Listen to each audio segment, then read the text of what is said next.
Ku izina ry'Imana Nyirimpuhwe Nyirimbabazi, Abasilamu Abasilamukazi, Banyarwanda, banje kubifuriza amahoro y'Imana muri ibi bihe bisoza umwaka, ibihe abenshi muri twe dusabana ndetse tugasurana, ndetse abandi bakagira n'igihe cyo gushimira Imana banareba ibyo bagezeho muri uyu mwaka.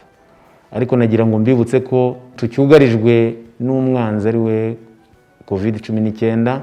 Niyo mpamvu ngira ngo mbibutse ko za ngamba zituma dushobora guhashya icyago tugomba kuzikomeraho, zirimo guhana intera hagati y'abantu ndetse no gukaraba intoki ukoresheje isabune neza, no kwambara agapfukamunwa neza, kandi tukagerageza kwibukiranya kuwo tubona ushobora kuba atubahirije ibi ngibi, kuko nibyo byatuma dushobora gutsinda iyi COVID-19 tukongera tugasubira mu buzima busanzwe.